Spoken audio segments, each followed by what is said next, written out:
உருளைக்கிழங்கு ஃப்ரை எப்படி செய்யலான்னு பார்க்கலாம் வாங்க. இப்போ உருளைக்கிழங்கு இந்த இப்படி சின்ன சின்னதாக வந்து நைஸாக கட் பண்ணி வச்சுக்கணும். நல்லா கழுவி வச்சுக்கணும். இப்போ ஒரு வடைச்சட்டியில் எண்ணெய் ஊற்றி எண்ணெய் காஞ்சதும் அரை ஸ்பூன் கடுகு போட்டு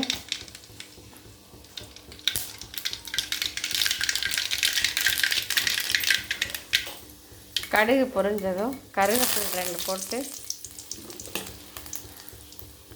உருளைக்கிழங்கு அரைச்சி வச்ச உருளைக்கிழங்க போட்டுறணும்.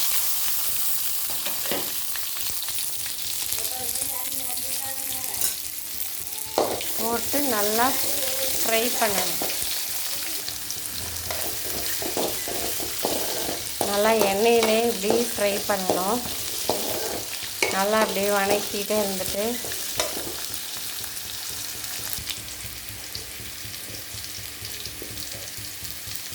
கொஞ்சமாக மஞ்சள்தூள் போட்டு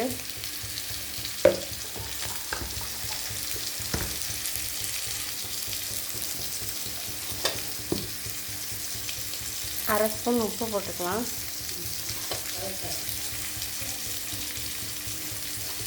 அவ்வளோதான். இப்போ அப்படியே வணக்கி விடலாம்.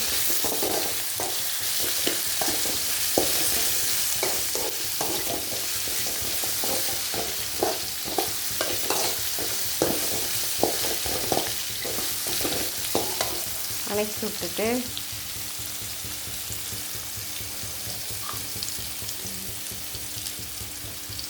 லேசாக தண்ணி தெளித்து விட்டுக்கலாம்.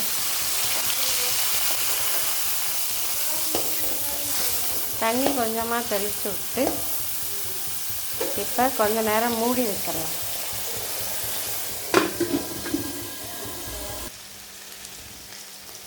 மிளகாத்தூள் அரை ஸ்பூன் போட்டுக்கலாம். போட்டு நல்லா வணக்கி விடணும்.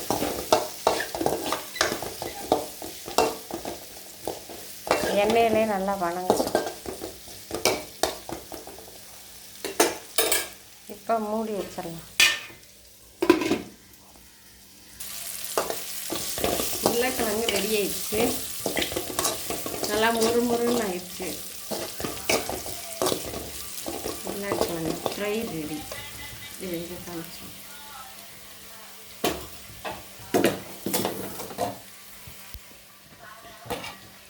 லெமன் சாப்பாடு, உருளைக்கிழங்கு வறுவல்